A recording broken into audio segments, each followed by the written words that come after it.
generic intro.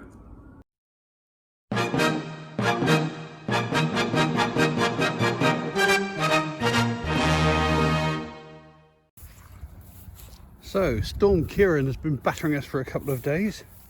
It's the 3rd of November now, and as you can see, everything's still very lush. The grass is green, full of plantain and wild sorrel, and the trees. Yeah, there's a few bits of brown on there, but not a lot. It's still mostly green. I mean, here's a representative oak tree. You'll see what I mean. And just to show it's just not that one, all these, look, everything's still quite green. We're starting to see a little bit of brown on the floor. Not a lot leaf litter, but yeah, look at this, a little bit of brown in there, but still mostly green. And we've got glorious sunshine, lovely blue skies, and to all intents and purposes it looks like early September. It's all a bit mental, isn't it? And also slightly worrying. I mean, when you've lived a little bit longer, like I said, I'm in my 60s now, and it's quite weird to look back over the course of your life and realise just how much has changed in that time. So we're not talking about a massive period of history here. Now, I was born in 1961, but when I was a kid, September would be the last knockings of summer. You know, the odd, we talked about an Indian summer, didn't we, back in the days when we were slightly less sensitive with language, where we still have a few warm days during September, but once October came, that was it. And certainly by the time we got to Halloween, it was dark, it was cold, we were starting to get frosts in November, which is why, you know, the tradition always was that you collected things like the sloes off the blackthorn trees once the frosts had been, and they blessed the sloes. They'd actually split the sloes and sweeten them up. All this blackthorn, look, there isn't a single sloe, not one single sloe. They've all gone. They've either been picked by people like me, or more likely been taken away by birds. And I mean, the sloe bushes are quite reasonable size here. The blackthorn's quite big, not a single sloe. So none of them ever got to see the first frosts. So it's just a perfect example of how things have changed. The whole calendar seems to be slipping or going out of whack or just doing things randomly. We've had 2 storms in the last few weeks, and apparently we've got another one coming next week. This never used to happen.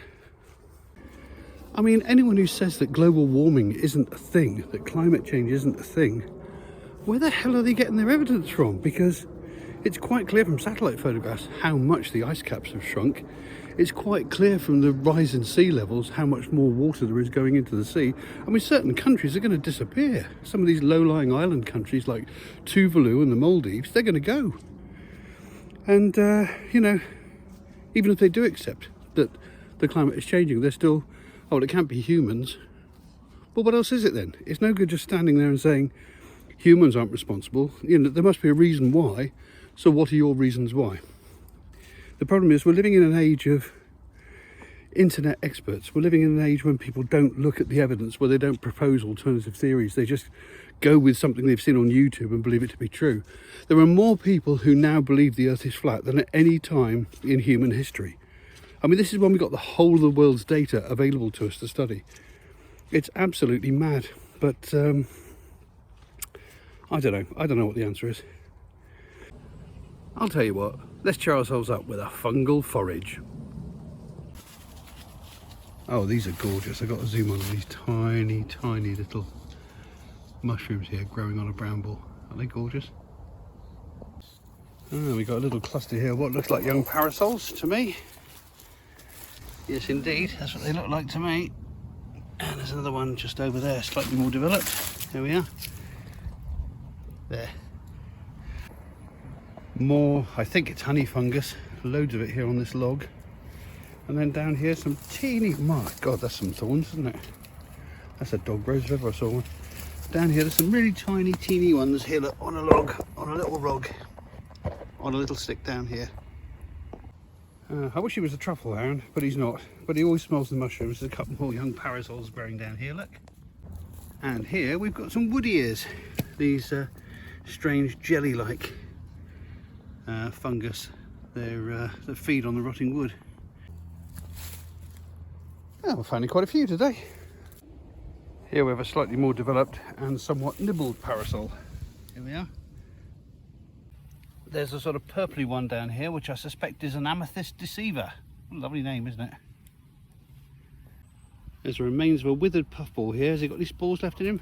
Or just a little bit? Or what they used to call wolf farts, which I think is hilarious. There's a slightly newer one just down there growing on a log. And there's a couple of really old empty ones there. All long gone past eating time now. Some earth balls down here, looking for all the world like brown puffballs, but no, eat those and you'll be very poorly. Easy way to tell, cut them in half. If they're black or purpley inside, they're earth balls. If they're white, they're puffballs. Oh no, that's a nice find. That's a yellow brain fungus, also known as witch's butter. I'm suddenly struck by the thought I haven't seen any boletes this year. Normally I see quite a few of them. I had a lurid bolete last year and quite a few other types, but no, I haven't seen a single one this year so far. Boletes are easy to identify because instead of having gills underneath, they've got pores, so it's like a solid bottom under the cap with lots of holes in it. But I haven't seen a single one this year so far. How strange. Oh, they're quite pretty. Not quite sure what they are, but they're a nice colour. Nice colour.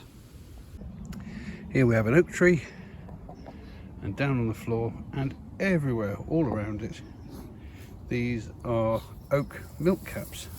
Probably the most common mushroom I see, probably because there's so much oak around here. But they are everywhere. They form in big rings around every oak tree. Lots and lots of them. I'm told they're edible, but they're very bitter. So frankly, I don't see the point. Now, there's a nice group of white mushrooms sitting there on the grass verge, and you may be thinking to yourself, I wonder if they're edible. Well, the first thing I'd say is they're in the dog pea zone. But secondly, I have a feeling these aren't good. Well, there's a couple of things I'll point out to you first of all. Firstly, they've got a sort of squarish top to them rather than properly round. That's always an indicator that what we might have here is a yellow stainer. If you scratch one of these mushrooms, oh look at that. That couldn't be more yellow, could it? Yep, this is a yellow stainer. It's toxic, and if you eat it you'll have a very poorly tummy. But it looks so much like a shop mushroom, doesn't it? That's why it poisons so many people.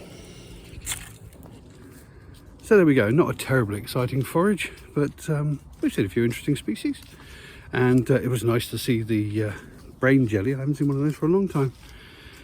And you never know quite what's going to come up, because as you know, fungus will come up overnight.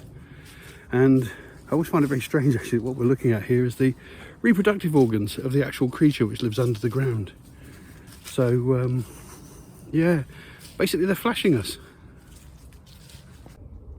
Generic ending. Toodle pip.